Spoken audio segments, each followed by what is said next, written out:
السلام علیکم ناظرین، امید ہے کہ آپ سب حضرات خیریت سے ہوں گے۔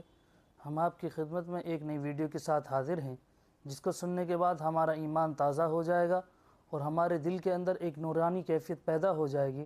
تو آئیے ویڈیو کو شروع کرتے ہیں۔ تو بتانا یہ چاہتا تھا کہ تاج نبوت اڑانے کا یہ مقصد ہرگز نہیں ہوتا۔ اب تخت شہنشاہی تمہیں ملے گا، اب دولت کی تم مالک بن جاؤ گے، اب رقبے کے مالک بن جاؤ گے، اب لوگوں کے حکمران بن جاؤ گے۔ بلکہ نہیں، تاج نبوت صرف اس لیے اڑایا جاتا ہے، اب تو تمہارا پکا یہی کام ہوگا، زبان تیری ہوگی، نام میرا ہوگا، پتھر لوگوں کے ہوں گے، مار کھاتے جانا۔ یہ سب قدرت نے اپنی طرف سے کیا۔ حضرت حاجرہ نے کہا مجھے سردی لگتی ہے، تو ایک جگہ روشنی نظر آئی تھی، فرمایا کہ میں جاتا ہوں، آگ لاؤں گا یا کوئی راستہ بتانے والا ملے گا۔ جب وہاں پہنچے تو آواز آئی، انی انا ربک، اے موسیٰ میں تیرا رب ہوں، یہاں آگ واگ نہیں، میں تیرا پروردگار ہوں۔ فخلانا علیک، جوتا اتار دو، انک بالوادی المقدس طویٰ، آپ پاک وادی میں موجود ہیں۔ خدا کی دین کی بات ہے، آگ لینے جائے پیغمبری مل جائے۔ تاج نبوت اڑا دیا پروردگار عالم نے، اور ایک ڈیوٹی ذمہ لگا دی۔ تاج نبوت کا یہ مقصد نہیں ہوتا کہ اب تخت شہنشاہی پہ بیٹھ جاؤ، کچھ وزراء وزیر مقرر کر لو، اب تم لوگوں سے اچھا کھایا پیا کرو، لوگوں سے اچھا پہنا کرو، تمہاری زندگی لوگوں سے ممتاز ہو، یہ بات نہیں۔ تاج نبوت اڑانے کا یہ مطلب اور یہ مقصد ہوتا ہے کہ اب میرے نام پر مار کھانے کے لیے تیار ہو جا۔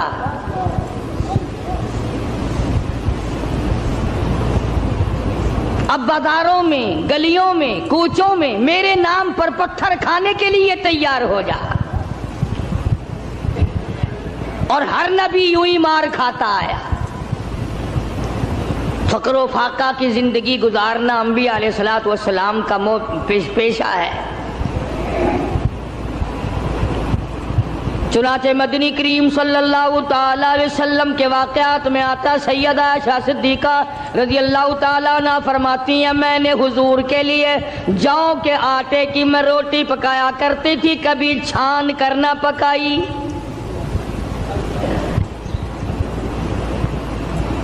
آٹے کے اوپر ذرا پھونک مار دیتی تھی، جو گھاس نکل گیا سو نکل گیا، باقی اندر ہی پکا دیا کرتی تھی۔ فرماتی ہیں زیتون کے تیل کا ڈبہ تھا، ختم ہو چکا تھا، ذرا سی تل چھٹ سی باقی تھی، میں نے گاد میں انگلی ڈال کر جو کی روٹی پہ انگلی پھیر دی، چپڑ دی، مدنی کریم صلی اللہ علیہ وسلم کے سامنے رکھ دی۔ آپ نے بسم اللہ پڑھ کے تناول فرمانی شروع کر دی۔ اس کے بعد فرمانے لگے، او عائشہ، رب العالمین کی یہاں اس اتنی بڑی نعمت کا بھی حساب ہوگا۔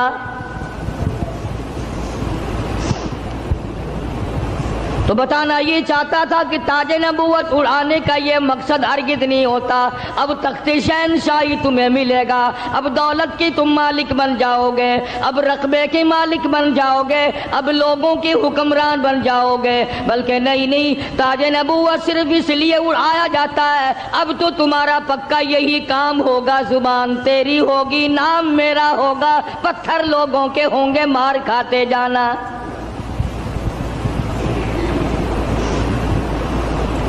سیدنا موسیٰ علیہ السلام آئے ہیں آگ لینے کے لیے، آواز آتی ہے، انی انا اللہ لا الہ الا انا فاعبدنی واقیم الصلاۃ لذکری۔ او موسیٰ، اے کلیم اللہ، میری عبادت کرنا، میری عبادت کا لوگوں کو حکم دینا، اسی پہ جمے رہنا۔ وَأَنَا اخْتَرْتُكَ فَاسْتَمِعْ لِمَا يُوحَىٰ، اب میں نے تیرا انتخاب کر لیا ہے، میں نے تجھے چھانٹ لیا ہے، میری طرف سے جو وحی آئے اس کو لوگوں تک پہنچانا تیری ذمہ داری ہے۔ سیدنا موسیٰ علیہ السلام نے اپنا کام شروع کر دیا. ہاتھ میں لکڑی لیے پھرتے ہیں, ہاتھ میں آسا رکھتے ہیں. رب العالمین نے پوچھ لیا وما تلک بیمینک یا موسیٰ, او میرے موسیٰ یہ تیرے ہاتھ میں کیا چیز ہے؟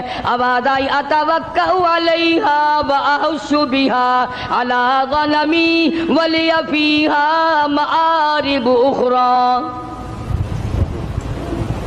الہی میں تو اس لکڑی سے کبھی پتے جھاڑتا ہوں اپنی بکریوں کے لیے.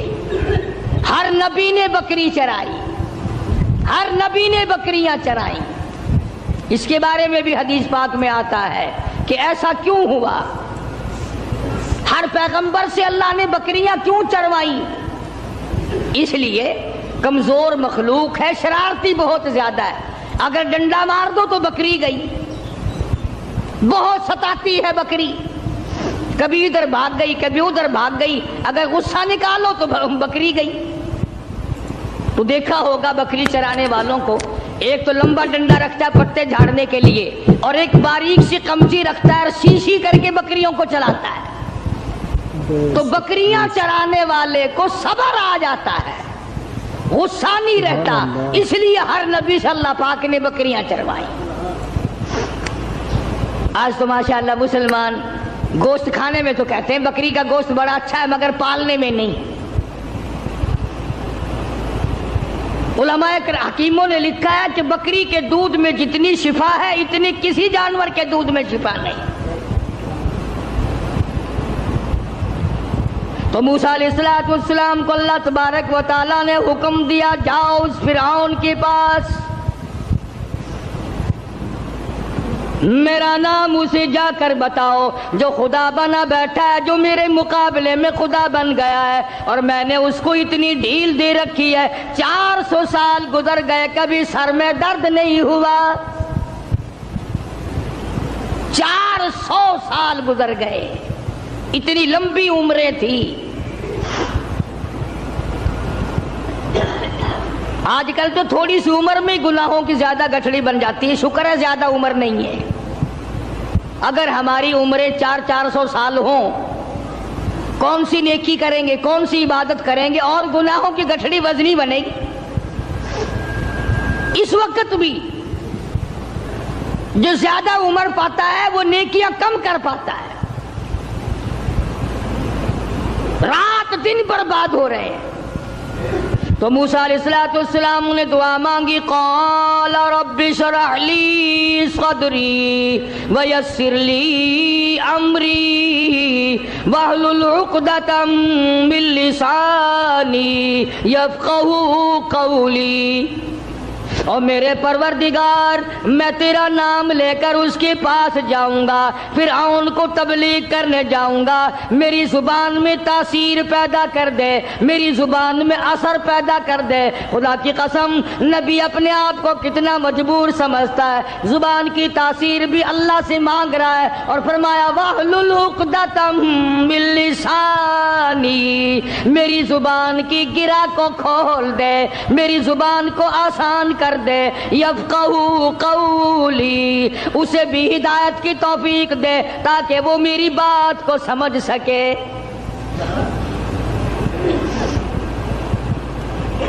کبھی ہم نے بھی دعا مانگی, الہی وہ زبان دے جس سے مجھے مانگنا آ جائے, جس زبان میں تاثیر ہو, تیرے نام لینے کی توفیق ہو. ہم تو اگر دعا مانگیں گے اولاد کی, کاروبار کی, دولت کی, بیمار ہو جائیں تو تندرستی کی, اور یہ کبھی دعا نہیں مانگنے کی الہی اس آنکھ کو مرتے دم تک قائم رکھیو, محتاج نہ بنائیو. کیوں؟ وہ کہتے ہیں نہیں نہیں میری آنکھ بگڑے گی تھوڑے. ان کانوں کو سلامت رکھنا, ان ہاتھ پاؤں کو سلامت رکھنا, اس زبان کو سلامت رکھنا, کبھی دعا نہیں مانگتا. فرمایا وجعل لی وزیرا من اہلی ہارون, میرے پروردگار میرے بھائی ہارون علیہ السلام کو میرا حمایتی بنا دے. میرا وزیر بنا دے، ہم دونوں جا کر اس کو تبلیغ کریں گے، فرعون کو سمجھائیں گے۔ وَاجْعَل لِّي وَزِيرًا مِّنْ أَهْلِي هَارُونَ أَخِي اشْدُدْ بِهِ أَزْرِي وَأَشْرِكْهُ فِي أَمْرِي كَيْ نُسَبِّحَكَ كَثِيرًا وَنَذْكُرَكَ كَثِيرًا إِنَّكَ كُنتَ بِنَا بَصِيرًا۔ کیا دعا مانگ رہے موسیٰ علیہ السلام؟ الہی میری زبان کو اپنی یاد کی کثرت کی توفیق عطا فرما، میری زبان عادی بن جائے تیری یاد کی، رات کو تجھے یاد کروں، دن کو تجھے یاد کروں، صبح و شام تجھے یاد کروں، زبان میری ہو، نام تیرا ہو، دل میرا ہو، یاد تیری ہو، یوں ہی مر جاؤں۔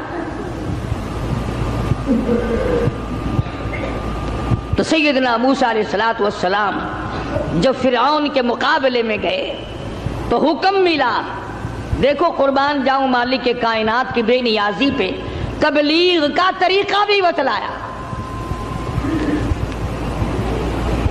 خطبہ حضرات کو قرآن کریم سے سیکھنا چاہیے تبلیغ کرنے کا معیار۔ ہم لوگ سیکھتے نہیں ہیں، اس قسم کے الفاظ بولنے شروع کر دیتے ہیں کہ لوگ قریب آنے کے بجائے پرے کو بھاگتے ہیں۔ تم نے کئی خطیبوں اور کئی مقررین کو دیکھا ہوگا، او بے ایمانہ، او بے ایمانہ، یہ کوئی تقریر ہے؟ کسی کو مشرک مشرک کہہ کر کے پکارنا بالکل غلط ہے، قرآن کی اصطلاح کے خلاف ہے۔ اوادائی فقولا لہو قولا لینا لعلہ یتذکر او یخشی۔ او میرے موسیٰ، بڑی نرمی سے بات کرنا، بڑے اخلاق سے بات کرنا، اکڑ سے بات نہیں کرنا۔ اگرچہ حق تمہارے ساتھ ہے، میرا نام تمہارے پاس ہے، میری توحید تمہارے پاس ہے، میرا ذکر تمہارے پاس ہے، لیکن خبردار موسیٰ، اکڑ سے بات نہیں کرنی۔ اور کہنے والوں کا کیا قصور ہے؟ اب تو تم سننے والوں کا بھی دماغ خراب ہو گیا۔ جب تک کوئی تقریر کرنے والا کسی مخالف کو دو چار گالیاں نہ دے تمہیں مزہ ہی نہیں آتا۔ یوں کہتے ہیں مسئلہ کھلا ہی نہیں۔ خداوند عالم تبلیغ کرا رہے ہیں فرعون کو، جو خدا بنا بیٹھا ہے، جس نے ہزاروں نہیں لاکھوں بنی اسرائیل کے بچوں کو قتل کیا ہے، اور زبان ہے کلیم اللہ کی اور احکام ہے خدا کے، پھر بھی خدا تبلیغ کا طریقہ بتلا رہا ہے۔ قولا لینا لعلہ یتذکر او یخشی۔ میرے موسیٰ، بڑی حلیمی سے بات کرنا، بڑے اخلاق سے بات کرنا، بڑے طریقے سے بات کرنا، شاید وہ راہ راست پہ آ جائے۔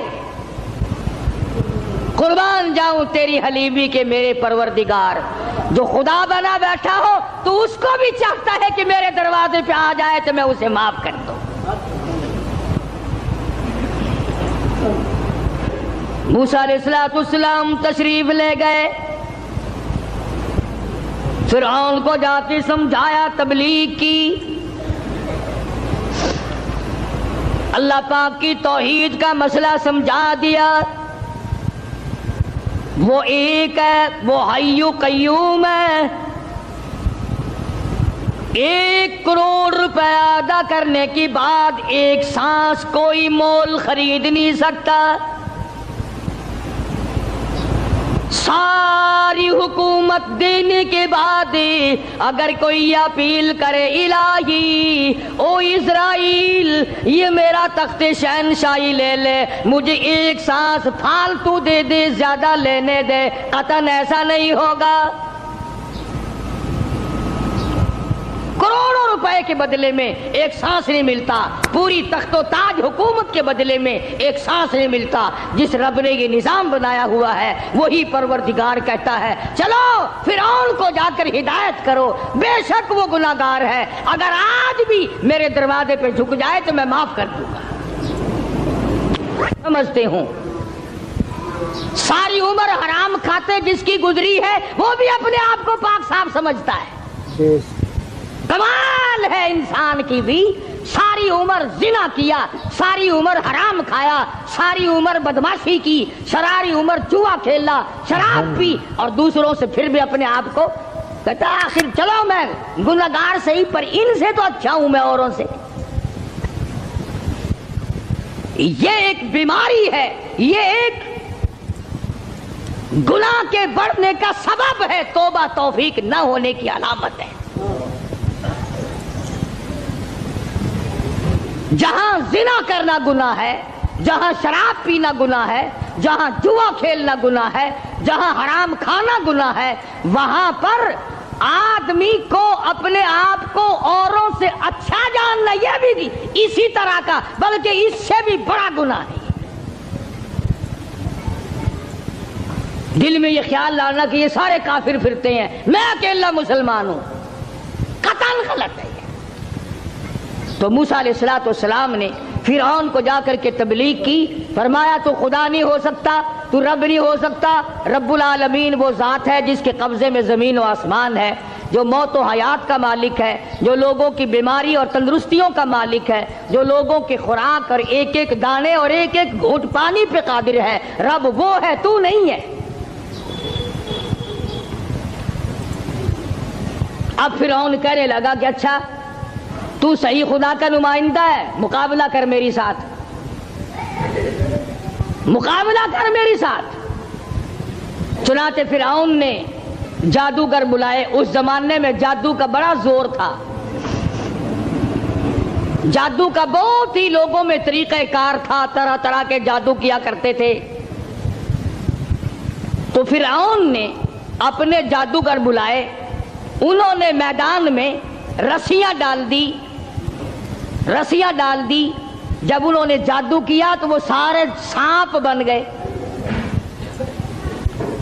رسیوں کے سانپ بنا دیے جادوگروں نے. موسیٰ علیہ السلام بڑے حیران ہوئے. اب جادو پیغمبر کی تعلیم تو نہیں، خدا کی تعلیم بھی نہیں، کلام الہی اللہ کی تعلیم ہے، جادو شیطان کی تعلیم ہے، جادو شیطان کی تعلیم ہے، کلام اللہ کی تعلیم ہے. تو مقابلہ ہے کلام کا اور شیطان کا. تو شیطان کے کلام سے انہوں نے، جادوگروں نے رسیوں کے سانپ بنا دیے. اب موسیٰ علیہ السلام حیران کھڑے ہیں کہ اب میں کیا کروں. آواز آئی قال القها یا موسیٰ، قال القها یا موسیٰ، اے میرے موسیٰ یہ جو ہاتھ میں آسا لیے کھڑے ہو، جو لکڑی لیے کھڑے ہو، اسے زمین پہ ڈالو. یہ جو تمہارے ہاتھ میں لکڑی ہے، یہ جو آسا ہے، اس کو زمین پہ ڈالو. انہوں نے زمین پہ ڈال دیا. فرمایا فَأَلْقَاهَا فَإِذَا هِيَ حَيَّةٌ تَسْعَىٰ. وہ موسیٰ علیہ السلام کا جو آسا تھا، جو لکڑی تھی، وہ بہت بڑا اژدہا بن گیا. فرعون بھی دیکھ رہا تھا، فرعونی بھی دیکھ رہے تھے، بڑی مخلوق تھی. اور ایسے موقع پر تو اور بھی لوگ زیادہ آ جاتے ہیں. آج اگر تم شہر میں جا کے یہ کہہ دو نا کہ آج وہاں قاری حنیف کی مسجد میں مناظرہ ہوگا، پھر دیکھو سارے بھاگتے ہی ہوئے آؤ گے یہاں. تو گویا مقابلہ ہے موسیٰ علیہ السلام اور فرعون کا. تو خلقت بڑی آئی ہوئی ہے. فرعون کے جادوگروں نے جب وہ رسیوں کے سانپ بنائے تو موسیٰ علیہ السلام کو اللہ پاک نے حکم دیا کہ آپ اپنا آسا ڈال دیں. جب آسا ڈالا تو وہ سب سے بڑا سانپ بن گیا، اور وہ جادوگروں کے جتنے بنائے ہوئے چھوٹے چھوٹے سانپ تھے ان سب کو کھا گیا. پھر وہ دنیا دیکھ رہی تھی، لوگ دیکھ رہے تھے، سب کو کھا گیا وہ. انہوں نے تو ہزاروں بنائے تھے نا. موسیٰ علیہ السلام کا تو یہ یقین بھی نہیں تھا کہ میری لکڑی بھی سانپ بن جائے گی. کیوں؟ اللہ کی یہ عادت تو نہیں کہ ہمیشہ لکڑیوں کے سانپ بنا دیا کرے. وہ اس پہ قادر ہے. جب اس نے چاہا لکڑی کو سانپ بنا دیا. اور پھر سانپ سے پھر لکڑی بنا دیا. یہ خدا کی قدرت ہے، بندہ ایسا نہیں کر سکتا. جب وہ سارے سانپ کھا گیا، موسیٰ علیہ السلام کا آسے کا بنا ہوا بڑا اژدہا، اللہ پاک نے حکم دیا اے موسیٰ پکڑی سے، پکڑی سے، ہاتھ میں پکڑ اس کو. تو موسیٰ علیہ السلام ڈرتے تھے. بھئی آدمی کا خاصہ ہے، سانپ سے ہر کوئی ڈرتا ہے. ابھی آپ لوگ سب بیٹھے ہیں نا، اگر ابھی کوئی کہہ دے ہائے سانپ، سارے اٹھ جاؤ گے انشاءاللہ، تشریف لے جاؤ گے باہر. قدرت کا نظام ہے، آدمی ڈرتا ہے سانپ سے. اب آگائی اے میرے موسیٰ، قال خذھا ولا تخف، پکڑی سے اب ڈرنا، پکڑ اس کو. یہ جو تیرا بنایا ہوا، تیری لکڑی کا بنا ہوا سانپ ہے، اس کو پکڑ، ولا تخف، ڈرنا. تو مفسرین نے لکھا ہے کہ موسیٰ علیہ السلام یوں کپڑے میں ہاتھ لپیٹنے لگے وہ کاٹ نہ جائے. اللہ اللہ اللہ اللہ اکبر. موسیٰ علیہ السلام اپنے ہاتھ کو کپڑے میں لپیٹنے لگے کہ پھر پکڑوں گا. آواز آئی سنعیدها سیرتها الاولی، گھبرانا، میں اس کو پہلی صورت پہ لے آؤں گا، صرف تیرا ہاتھ لگوانا چاہتا ہوں. لکڑی تو میں بناؤں گا، لکڑی سے سانپ میں نے بنایا، سانپ سے لکڑی میں بناؤں گا، صرف تیرا ہاتھ لگوانا چاہتا ہوں، اس لیے کہ بظاہر مقابلہ تیرا اور فرعون کا ہے، ذات میری کا مقابلہ ہے. تو موسیٰ علیہ السلام نے ذرا سا ہاتھ لگایا، وہ پھر لکڑی بن گئی. اب ایک بات سمجھیں آپ، فن والا فن کو سمجھتا ہے، دوسرے کو پتہ نہیں چلتا. اب جادوگر جو تھے فرعون کے، انہوں نے جب دیکھا کہ ہمارے بنائے ہوئے سانپ جو تھے وہ سارے کھا گیا، لکڑی تھی، لکڑی کا سانپ ہمارے سامنے بنا، اور سانپ کی پھر لکڑی ہمارے سامنے بنی، تو سمجھ گئے کہ یہ ہمارا مقابلہ جادوگر سے نہیں. فرعون کے جادوگر یہ سمجھ گئے کہ ہمارا مقابلہ جادوگر سے نہیں، نبی سے ہے، خدا کے نمائندے سے ہے. ہمارا مقابلہ فن سے نہیں ہے. جادوگر سمجھ گئے کہ موسیٰ علیہ السلام جادوگر نہیں، اس کے پیچھے کوئی طاقت ہے جو کام کر رہی ہے. اور جب ان کی حق سمجھ میں آ گیا، انہوں نے نہ تو فرعون کا ڈر کیا کہ بادشاہ میں لایا ہے، انعام کا وعدہ کر کے لایا ہے، اگر تم جیت گئے تمہیں بڑا انعام دوں گا، چونکہ مقابلہ ہوا نا موسیٰ علیہ السلام سے، اگر تم جیت گئے تو تمہیں مقابلہ دوں گا اور ہمیشہ تمہیں بڑا بنا کے رکھوں گا. لیکن وہ جادوگر جو فرعون کے ساتھ آئے تھے، جن کا عقیدہ بھی فرعون کے ساتھ تھا، جب انہوں نے مقابلے میں نبوت دیکھی، اللہ کی توحید دیکھی، تو فرعون کا ڈر بھی ان کے دل سے نکل گیا. حالانکہ جانتے تھے کہ اگر ہم نے مقابلہ کیا تو انعام ملے گا، اور اگر ہم موسیٰ علیہ السلام کے غلام بن گئے تو سزا ملے گی. قرآن کریم کہتا فَأُلْقِيَ السَّحَرَةُ سُجَّدًا قَالُوا آمَنَّا بِرَبِّ هَارُونَ وَمُوسَىٰ. موسیٰ علیہ السلام اور حضرت ہارون علیہ السلام نے جب مقابلے میں اللہ کی توحید کا پیغام رکھا تو وہ سجدے میں گر پڑے. سارے فرعونی جادوگر سجدے میں گر گئے. اب فرعون یہ سمجھنے لگا کہ مجھے سجدہ ہو رہا ہے مجھے سجدہ ہو رہا ہے. وہ کہنے لگا تم نے رخ پرلی طرف کر لیے، میں تو ادھر کھڑا ہوں، ادھر آؤ میری طرف سجدہ کرو. وہ سجدے میں پڑے پڑے کہنے لگے بہت دنوں گدھے کو سجدہ کیا ہے، آج تو خدا کو سجدہ کر رہے ہیں، آج تو رب العالمین کو سجدہ کر رہے ہیں، آج تو پروردگار عالم کی ذات کو سجدہ کر رہے ہیں. کون کہتا ہے کہ ہم تجھے سجدہ کر رہے ہیں؟ قال آمنتم له قبل ان آذن لكم. چلا ہے تمہاری رلی ملی بھگت ہے. اب جوش آیا جو بادشاہوں کو آیا کرتا ہے. بادشاہوں کو جو جوش آیا کرتا ہے وہ جوش آیا. کہنے لگا فَلَأُقَطِّعَنَّ أَيْدِيَكُمْ وَأَرْجُلَكُمْ مِنْ خِلَافٍ وَلَأُصَلِّبَنَّكُمْ فِي جُذُوعِ النَّخْلِ. کہنے لگا میں تمہیں ابھی مزہ چکھاتا ہوں. اپنے حاکموں اور افسروں کو کہنے لگا ان کا ایک ایک ہاتھ کاٹو, ایک ایک پیر کاٹو, اور اس طرح سے کاٹنا سجا ہاتھ کاٹو, کھبا پیر کاٹو. وَلَأُصَلِّبَنَّكُمْ فِي جُذُوعِ النَّخْلِ. درختوں پہ لٹکا کر پھانسی لگا دو. کھجور کے 10 درختوں پہ لٹکاؤ, ان کو پھانسی چڑھاؤ.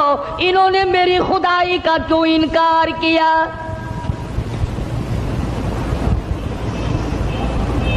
اللہ کی توحید جب کسی کے دل میں بس جاتی ہے, اللہ کا ایک ہونا, اس کا پروردگار ہونا, اس کا معبود ہونا, ذرے ذرے کا اس کو مالک سمجھنا, قطرے قطرے کا وہ مالک ہے, پتے پتے کا وہ مالک ہے, ذرے ذرے کا وہ مالک ہے, علی کل شیء قدیر اس کی ذات ہے. جب یہ بات دماغ میں بیٹھ جائے پھر قیمہ بن سکتا ہے, ایمان نہیں جا سکتا. فرعون نے دھمکی دی, کہنے لگا ابھی تمہیں مزہ چکھاتا ہوں. ہاتھ کاٹو ان کے, پیر کاٹو ان کے, ان کو پھانسی لگاؤ, چڑھاؤ ان کو پھانسی پہ. مگر وہ کہنے لگے پرواہ نہیں, اِنَّا آمَنَّا بِرَبِّنَا لِيَغْفِرَ لَنَا خَطَايَانَا وَمَا أَكْرَهْتَنَا عَلَيْهِ مِنَ السِّحْرِ. کہنے لگے او پاگل, او پاگل, او گدھے کہیں کے, جو ہم سے یہ مقابلہ کرنے والی خطا ہو گئی نا, ہم نے حق کا مقابلہ کیا, ہم نے نبی کا مقابلہ کیا, ہم نے کلام الہی کا مقابلہ کیا, یہی گناہ معاف ہو جائے تو بڑی بات ہے. تو ہاتھ پیر نہیں ہماری جان کا قیمہ بنا سکتا ہے, ہم اپنے ایمان سے نہیں پھریں گے. ہماری طرف سے تجھے اجازت ہے, جو چاہے سو کر. قالوا لن نؤثرك على ما جاءنا من البينات والذي فطرنا فاقض ما انت قاض انما تقضي هذه الحياة الدنيا. کہنے لگے ہم نے دنیا کی زندگی کو دیکھ لیا, یہ فانی ہے, یہ آسمان فانی, یہ زمین فانی, یہ کائنات فانی, یہ تمام کا تمام نظام فانی, ہم بھی فانی, تو بھی فانی. اس لیے ہم سے جو مقابلے والی غلطی ہوئی, جو خطا ہو گئی, رب اسے معاف کر دے, آگے ہم خطا کرنے والے ہرگز نہیں ہیں. اللہ پاک نے قرآن کریم میں ان واقعات کو اسی لیے دہرایا ہے کہ اگر کوئی سختی کرنے والا افسر, سختی کرنے والا وڈیرا, ذمہ دار اگر کوئی شرک کرائے, لعنت پہ مجبور کرے, سر کٹا دو, خدا کی ذات میں شریک نہ کرو. سارا قرآن یہی دعوت دے رہا ہے. اور سبحان اللہ, مدنی کریم صلی اللہ علیہ وسلم اپنی سواری پہ سوار ہیں. حضرت معاذ بن جبل رضی اللہ تعالیٰ عنہ حضور کے پیچھے سوار ہے. سبحان اللہ, وہ کتنا خوش نصیب جوان ہوگا جو پیغمبر کی سواری پہ سوار ہوا. آج صحابہ کرام کی بھی کوئی قدر نہیں, جانتے ہی نہیں صحابہ کرام کے مقام کو, کتنا بڑا صحابہ کا مقام ہے. میں تمہیں اشارہ کرتا جاؤں اور بتا دوں کہ نبی کے صحابہ کا کتنا بڑا درجہ ہے. زمین کے, ساری زمین کے جتنے ذرے ہیں, اتنے ولی ہوں, ساری کائنات اور زمین پہ جتنے پہاڑ ہیں, ان پہاڑوں کے جتنے سنگ ریزے ہیں, اتنے ولی ہوں, سمجھو میری بات، ساری دنیا کی زمین کے جتنے ذرے ہیں اتنے ولی ہوں، پہاڑوں کی جتنی کنکریاں ہوں اتنے ولی ہوں، سمندر کے جتنے قطرے ہوں اتنے ولی ہوں، درختوں کے جتنے پتے ہوں اتنے ولی ہوں، ان تمام کو اکٹھا کرو، ان تمام کو جمع کرو،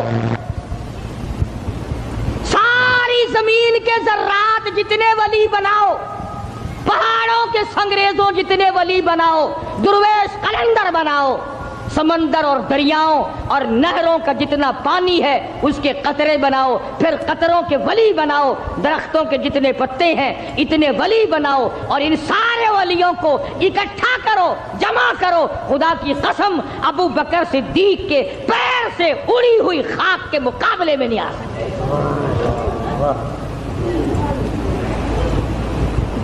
تمہیں کیا پتا ہے صحابہ کون ہے؟ تم نے تو جہاں کالا جھنڈا لگا ہوا دیکھا ہے، سبحان اللہ، وہ اللہ والے دی کسی دی جا بنی پئی ہے، بھاوے اندر کھوتا دبیا پیا ہوئے۔ اگر کسی اللہ والے کی بھی قبر ہے پھر قبر ہی ہے نا۔ چلو درویش کی قبر ہے، قلندر کی قبر ہے، ولی کی قبر ہے، غوث کی قبر ہے، ابدال کی قبر ہے، اللہ والے کی قبر ہے، تو قبر نا۔ امام الانبیاء محبوب کبریا حضرت محمد مصطفیٰ صلی اللہ تعالی علیہ وسلم نے فرمایا، لو کان بعدی نبی لکان عمر، او کما قال النبی صلی اللہ تعالی علیہ وسلم، او لوگو اگر میرے بعد کوئی نبی آنا ہوتا، اللہ کو کوئی پیغمبر اور بھیجنا ہوتا تو میرے بعد فاروق اعظم رضی اللہ تعالیٰ عنہ نبی بن کر آتے۔ امیر المومنین خلیفۃ المسلمین سیدنا فاروق اعظم رضی اللہ تعالیٰ عنہ ان بہادر جوانوں میں سے ہے جن کا دبدبہ آج تک دنیا میں مانا جاتا ہے۔ اہل اسلام نے، مورخین نے تاریخ کی کتابوں میں لکھا ہے، اگر فاروق 1 سال اور زندہ رہ جاتے دنیا میں کفر کا نام و نشان باقی نہ رہتا۔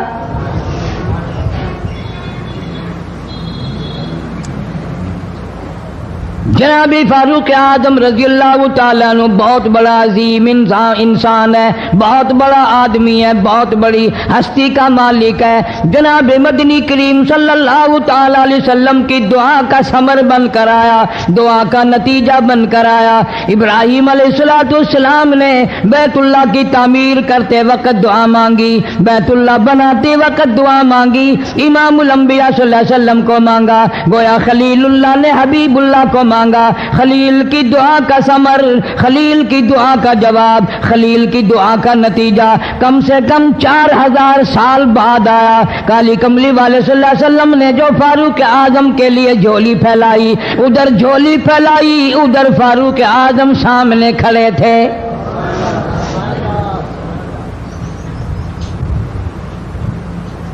ملتان کے مسلمانوں کبھی تو سوچا کرو، مانگنے والے کی جھولی بھی دیکھ۔ مانگنے والا کوئی عام آدمی نہیں، کوئی بادشاہ نہیں، کوئی فقیر نہیں، کوئی پیر نہیں، کوئی مولوی نہیں، کوئی عام آدمی نہیں۔ مانگنے والے کو بھی دیکھ، مانگنے والے کی جھولی کو بھی دیکھ، اور دینے والے رب العالمین کے خزانے کو بھی دیکھ، اور آنے والے فاروق اعظم کو بھی دیکھ۔ کس شان سے مانگا، رو رو کے مانگا، آہو جار زاری کر کے مانگا۔ مسلمان بڑے پریشان ہیں۔ سرزمین عرب میں، مکے کی سرزمین پہ مسلمانوں کی تعداد بڑی مختصر ہے۔ مورخین نے لکھا ہے فاروق اعظم رضی اللہ تعالیٰ عنہ کی تشریف لانے والے دن تک مسلمانوں کی تعداد صرف 14 تھی۔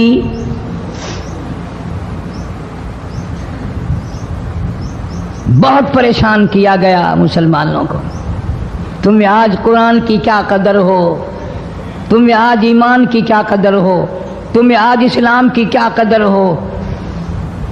کبھی ان غریب صحابہ کرام کی قبروں سے جا کے پوچھو، خدا کی قسم جن کو اتنا مارا گیا، اتنا مارا گیا کہ عرش عظیم کانپ اٹھتا تھا۔ مردوں کو مار پڑی، عورتوں کو مار پڑی، نوجوان بچیوں کو مار پڑی اسلام اور ایمان کی وجہ سے۔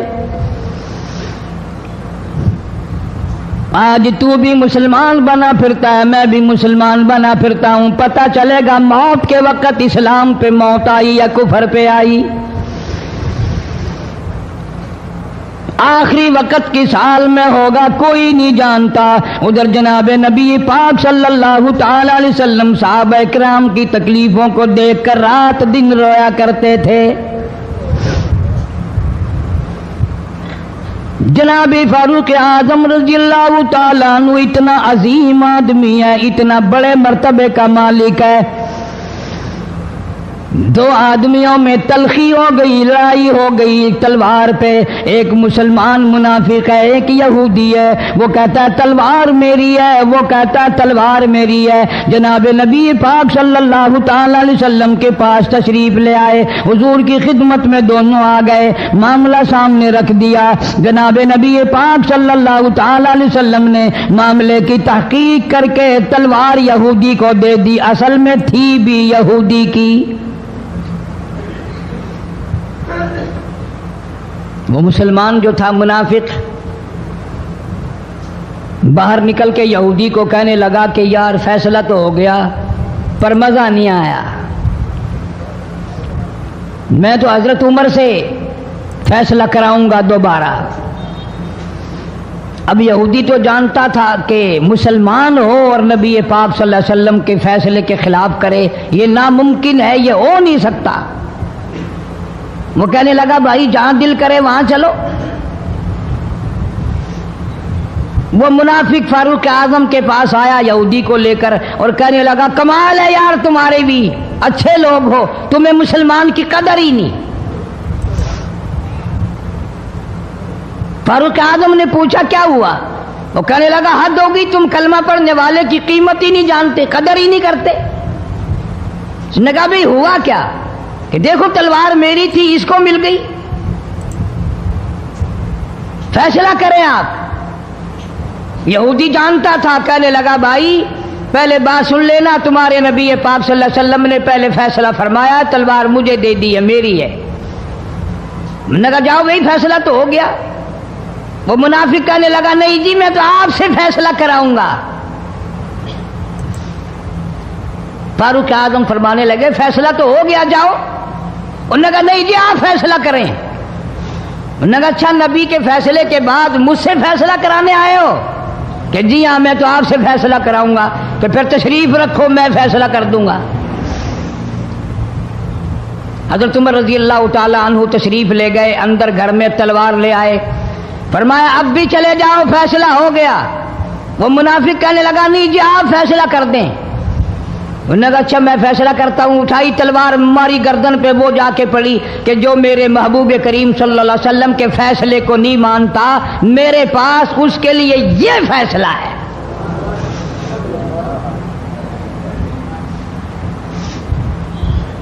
اب وہ منافق تو مر گیا، اب مدینے میں اور منافق بھی جتنے تھے شور مچ گیا، ہائے ہائے ابدال مار دیا، ہائے ہائے غوث مار دیا، بڑا نیک تھا، بڑا تہجد گزار تھا، بڑے سجدے کرنے والا تھا، بڑا یوں تھا اور بڑا یوں تھا، شور مچ گیا۔ اور یہ سارے کے سارے نبی پاک صلی اللہ علیہ وسلم کی خدمت میں حاضر ہوئے۔ انہوں نے کہا جی بدلہ دلواؤ، ظلم کر دیا فاروق اعظم کے بارے میں کہا۔ آپ صلی اللہ علیہ وسلم نے معاملے کی تحقیق فرمائی تو آپ نے فاروق اعظم رضی اللہ تعالیٰ عنہ کو بلوایا اور فرمایا معاملہ کیا ہے؟ تو فاروق اعظم نے فرما دیا جی آپ کے فیصلے کے بعد یہ میرے پاس فیصلہ کرانے جو آئے، اس کے لیے میرے پاس جو تیرا فیصلہ نہ مانے، میرے پاس اس کے لیے یہی فیصلہ ہے، اور کوئی فیصلہ کرانے کے لیے آ کے دیکھے یہی فیصلہ کروں گا۔ اب وہ منافق تو ہوتا ہی بے ایمان ہے، وہ مکر گئے۔ انہوں نے کہا نہیں جی ہم میں سے کوئی فیصلے کے لیے گیا ہی نہیں، میں تو بیچارہ نماز پڑھ کے اللہ اللہ کرتا ہوا جا رہا تھا اور خم مار دیا یوں ہی، کوئی جھگڑا نہیں، کوئی لڑائی نہیں، کوئی فساد نہیں، کوئی فتنہ نہیں، یوں ہی مار دیا بیچارہ. ہے قرآن پڑھتا ہوا مار دیا، ہے اللہ اللہ کرتا ہوا مار دیا. اب ضرورت پڑی گواہ کی کہ بھی اس بات کا گواہ کون ہے کہ یہ دوبارہ فیصلہ کرانا چاہتا تھا. منافق جھوٹ بولنے میں کوئی سانس خالی نہیں جانے دیتا. ارشاد فرمایا مدنی کریم صلی اللہ تعالی علیہ وسلم نے لوگوں منافق کی 3 نشانیاں، منافق کی 3 پہچان ہے، منافق کی 3 عادتیں ہیں. اذا حدث کذب، جب بھی بات کرے گا جھوٹ بولے گا. اذا وعد اخلف، وعدہ کرے گا اس کے خلاف کرے گا. امانت میں خیانت کرے گا، بات کرے گا تو جھوٹ بولے گا، وعدہ کرے گا اس کے خلاف کرے گا. امانت رکھ دی جائے اس میں ضرور بے ایمانی کرے گا، وعدے کے خلاف کرے گا، جھوٹ بولے گا. جناب نبی پاک صلی اللہ تعالی علیہ وسلم نے فاروق اعظم سے فرمایا گواہ لے آؤ. فاروق اعظم رضی اللہ تعالیٰ عنہ نے عرض کیا یا رسول اللہ صلی اللہ علیہ وسلم میرے پاس گواہ کہاں ہے؟ یہ آئے تھے، میں نے وہاں کوئی پارٹی بٹھا رکھی تھی یا کوئی مسجد کا معاملہ تھوڑا ہی ہے جو نمازی گواہ مل جائیں. گواہ کوئی نہیں. جناب مدنی کریم سب کہہ دو صلی اللہ تعالی علیہ وسلم کو تشریف آوری، تشویش ہوئی، پریشانی ہوئی، اب کیا بنے؟ فاروق اعظم کے پاس گواہ کوئی نہیں، معاملہ قتل کا ہے، معاملہ آدمی کا ہے. اللہ پاک جل شانہ کا دریائے کرم جوش میں آیا، آواز آئی فلا وربک. کاش مسلمانوں تم قرآن کریم کا انداز سمجھتے، تمہیں قرآن کے ربط ضبط کا پتہ ہوتا، تمہارے دل میں یہ یقین ہوتا کہ جیسے انگریزی سے نوکری مل جاتی ہے، عربی پڑھنے سے جنت مل جائے گی، ذرا برابر بھی یقین ہوتا تم اس آیت کو پڑھ کر مر جاتے. تمہارے یہاں کچہریوں میں دستور ہے گواہی دینے سے پہلے حرف اٹھایا جاتا ہے، جو کہوں گا سچ کہوں گا. اگرچہ سچ وہ ہماری عدالتوں میں پھر بھی سچ نہیں کہتا. سچ کہلوانے والے سچے نہیں، سچ کہنے والا سچا نہیں. جس کی عدالت میں کہا جا رہا ہے عدالت سچی نہیں، غلط حلف نامے استعمال کیے جاتے ہیں. اللہ پاک جل شانہ کی بے نیازیوں کے قربان جاؤں، گواہی بعد میں دی، حلف پہلے اٹھایا.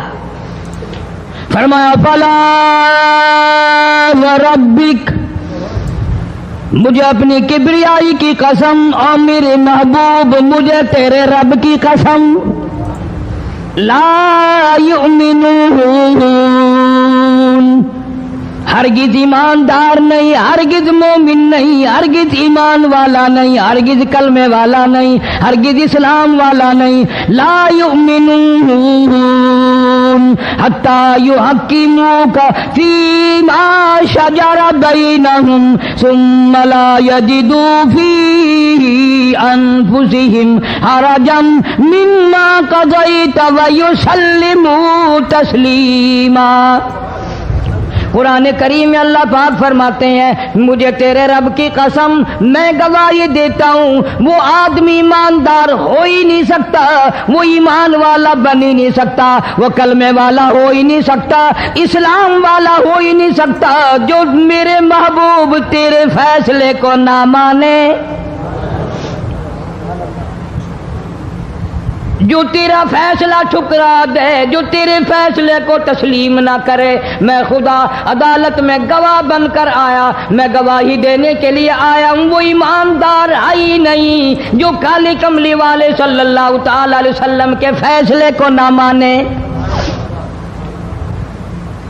الہ العالمین زبان سے مان لے، اوپر اوپر سے تسلیم کر لے، اندر دل میں کھوٹ رکھے، اچھا نہیں ہوا، صحیح نہیں ہوا، میرا حق مارا گیا، یہ اچھا اسلام ہے، یہ اچھا قرآن ہے، یہ اچھی عدالت ہے۔ اللہ پاک نے گواہی دے دی، فرمائی زبان سے 1000 مرتبہ مانے، لا یجدو فی انفسہم حرجا مما قضیت ویسلموا تسلیما۔ میرے محبوب کریم صلی اللہ علیہ وسلم، تیرے رب کی قسم، جس کے دل میں تیرے فیصلے کی بات ذرہ برابر بھی شک رہے وہ ایماندار ہو ہی نہیں سکتا۔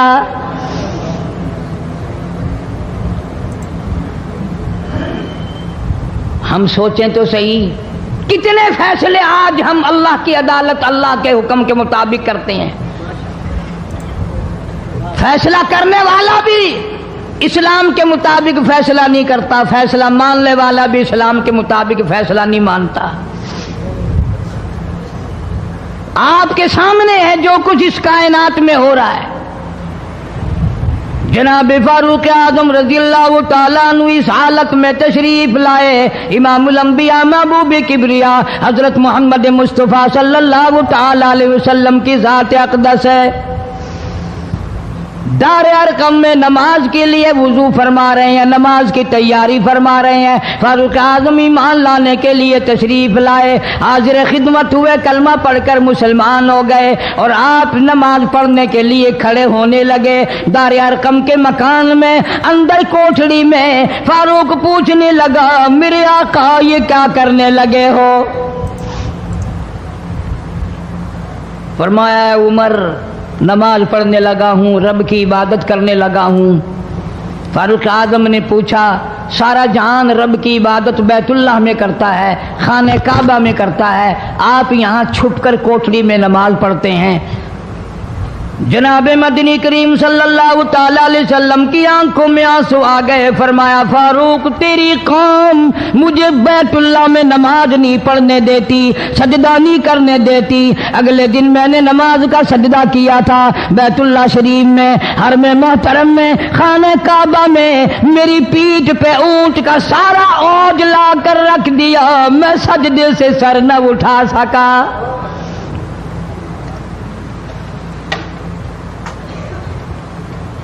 جناب صدیق اکبر رضی اللہ تعالیٰ عنہ فرماتے ہیں، جناب محمد عربی صلی اللہ تعالیٰ علیہ وسلم نے حرم محترم میں بیت اللہ شریف میں کھڑے ہو کر قرآن مجید کی 2-4 آیتوں کی تلاوت فرمائی، سارا مکہ مارنے لگا۔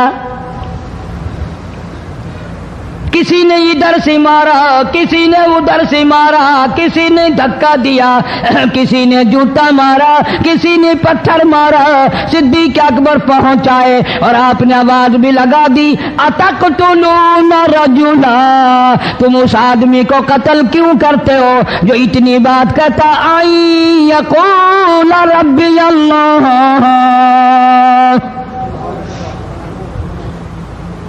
کیوں مارتے ہو جو اتنی بات کرتا ہے کہ رب میرا اللہ ہے؟ اس جرم میں مارتے ہو۔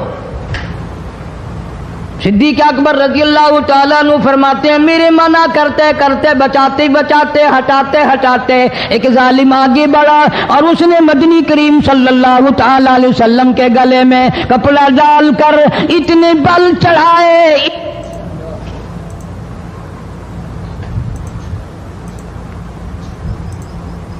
ایک اور کمینے نے آگے بڑھ کر محمد عربی صلی اللہ تعالی علیہ وسلم کے گلے میں کپڑا ڈال کر اتنا زور سے جھٹکا مارا، حضور کے منہ مبارک میں جھاگ آ گئے۔ اللہ اللہ استغفر اللہ۔ اس دین کے پیچھے، اس قرآن کے پیچھے بڑی تکلیفیں برداشت کی ہیں خود محمد کریم صلی اللہ علیہ وسلم کی ذات اقدس نے۔ آج تم نے تماشا سمجھ رکھا ہے۔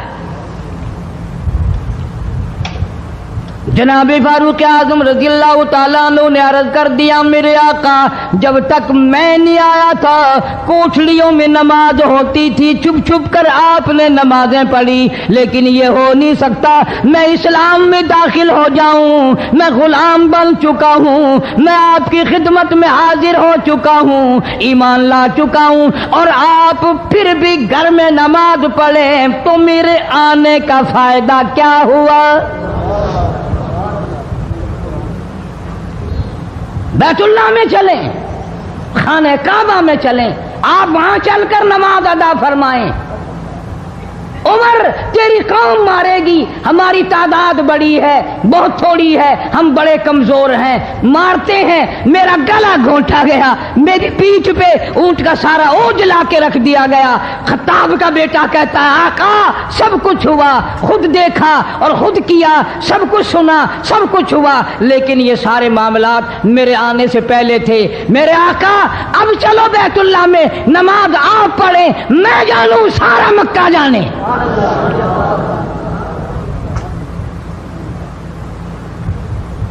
سارا عرب جانے، میں جانوں۔ آپ بے پرواہ ہو کر اپنے رب کی عبادت کریں، بیت اللہ میں چلیں، میرے ذمہ آیا سارا مکہ۔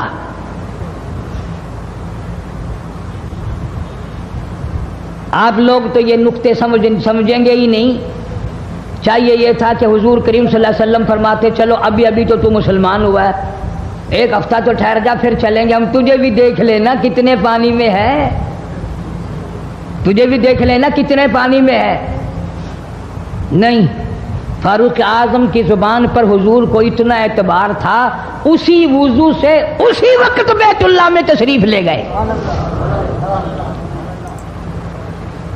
تجھے 60 سال ہو گئے کلمہ پڑھتے پڑھتے، تیرے کلمے کا کچھ نہ بنا، تیرے دین کا کچھ نہ بنا، تیرے ایمان کا کچھ نہ بنا، تیری چٹی داڑھی ہوگی پڑھتے پڑھتے، نہ معلوم مرتے وقت کفر پہ مرے گا یا کلمے پہ مرے گا۔ لیکن فاروق کو کلمہ پڑھے ہوئے 2 منٹ نہیں ہوئے، کالی کملی والے کو اس کے کلمے پہ کتنا بڑا یقین ہے، فوراً بیت اللہ میں تشریف لے گئے۔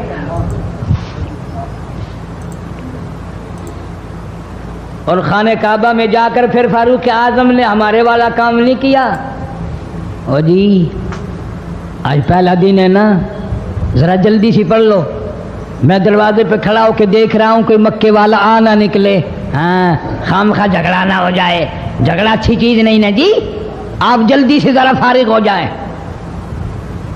یہ نہیں، جناب مدنی کریم صلی اللہ تعالی علیہ وسلم نماز پڑھنے کے لیے بیت اللہ میں کھڑے ہو گئے، فاروق اعظم خانہ کعبہ کی چھت پہ چڑھ گئے اور آواز لگا دی، او مکے والوں، او مکے کے شیروں، او مکے کے بہادروں، او مکے کے دلیروں، او مکے کے مردوں، او مکے کے نوجوانوں، قریشیوں، سارے مکے والے سن لیں، سارے عرب والے سن لیں، تمہاری اطلاع کے لیے میں اعلان کرتا ہوں، آؤ دیکھو کر لو کیا کرتے ہو، میرا محبوب بیت اللہ میں نماز پڑھنے لگا ہے۔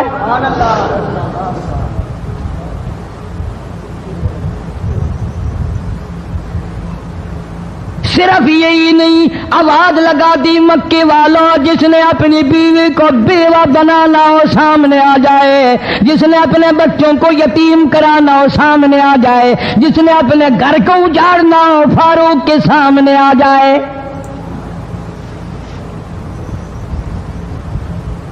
وہ کتنا بڑا جوان ہوگا جس کے آنے سے نبی نے بیت اللہ میں نماز ادا فرمائی، بیت اللہ میں نماز ہوئی، خانہ کعبہ میں نماز ہوئی۔ کتنا بڑا منصف، کتنے بڑے عدل کا مالک، بیت المقدس کو فتح کرنے کے لیے لڑائی نہیں کرنی پڑی، انصاف کام آ گیا، آگے بڑھ کر چابیاں حوالے کر دی بھائیوں نے۔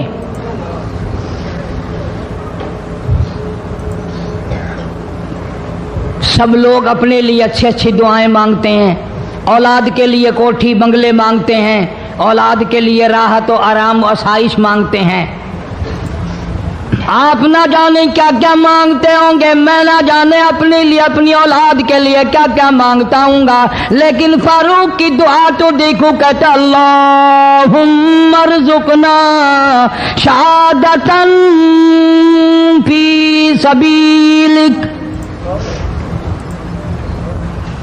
مولا تیری حضور میں میری التجا ہے، میری دعا ہے، میری مناجات ہے، میں تیری حضور میں دعا مانگتا ہوں، مولا مجھے بستر کی موت سے بچا، میں اپنے گھر کی موت سے پناہ مانگتا ہوں، تیری راہ میں تیرے نام پہ قربانی دیا چاہتا ہوں۔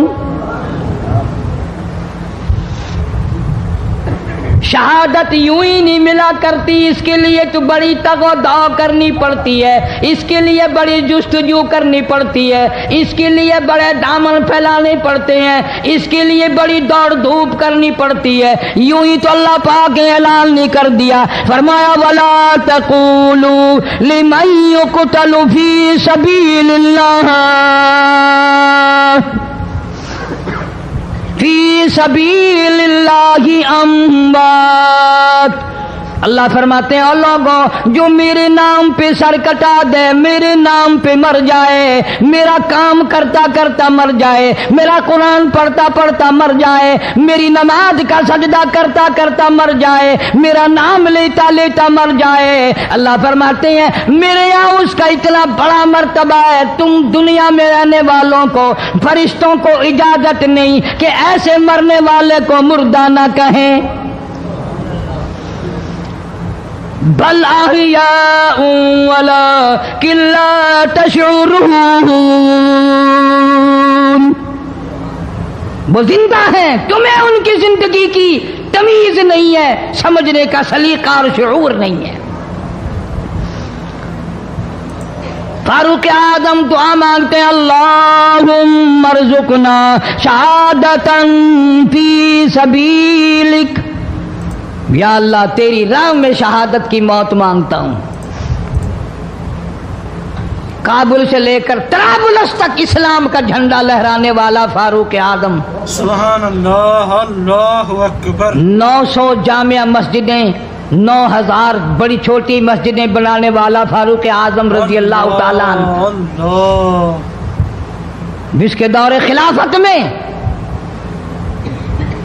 اسلام کو اتنی ترقی ملی، اسلام کو اتنا عروج ملا، اور وہ بات پوری کر کے دکھائی جو کالی کملی والے صلی اللہ علیہ وسلم نے دعا مانگی تھی کہ فاروق کو اگر ایمان مل جائے تو تیرے اسلام کو شان مل جائے گی، شوکت مل جائے گی، عظمت مل جائے گی، عظمت بن کے دکھایا، اور محبت کا معیار عرض کر دیا وجعل موتنا فی بلد محمد صلی اللہ علیہ وسلم، مولا او میرے پروردگار مدینے کی موت عطا فرما، یار کے شہر کی موت عطا فرما۔ اللہ میاں نے جواب دیا میرے فاروق میں تیرے دل کی دھڑکنوں سے واقف ہوں، تیری دعا کے صرف الفاظ نہیں، میں تیری رگوں کے خون کے قطرے قطرے سے واقف ہوں، تجھے تو دفن کے لیے ایسی جگہ دوں گا بالکل اپنے محبوب کریم صلی اللہ علیہ وسلم کے بغل میں برابر میں، کیوں؟ میرے محبوب کو بھی تجھ سے بڑی محبت ہے، اتنا قریب تجھے قبر کی جگہ دوں گا، جب اس کا دل کرے وہ تجھے دیکھ لے، جب تیرا دل کرے تو دیدار کر لے۔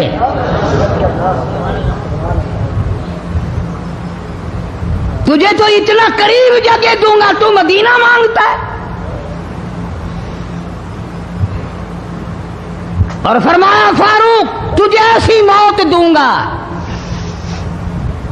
کسی کی شہادت کی گواہی دینے کے لیے احد کا پتھر آئے گا، کسی کی شہادت کی گواہی دینے کے لیے حنین کی مٹی آئے گی، کسی کی شہادت کی گواہی دینے کے لیے بدر کی مٹی آئے گی، کسی کی گواہی دینے کے لیے احد کے پتھر آئیں گے، تو تبوک کی مٹی آئے گی، قادسیہ کی مٹی آئے گی، پر اے میرے فاروق اعظم رضی اللہ تعالیٰ عنہ تیری شہادت کی گواہی دینے کے لیے میرے نبی کا مصلی آئے گا، تیری شہادت کی گواہی دینے کے لیے فجر کی نماز آئے گی، تیری شہادت کی گواہی دینے کے لیے سارا مدینہ آئے گا، تیری شہادت کی گواہی دینے کے لیے میرے نبی پاک صلی اللہ علیہ وسلم کی مسجد آئے گی،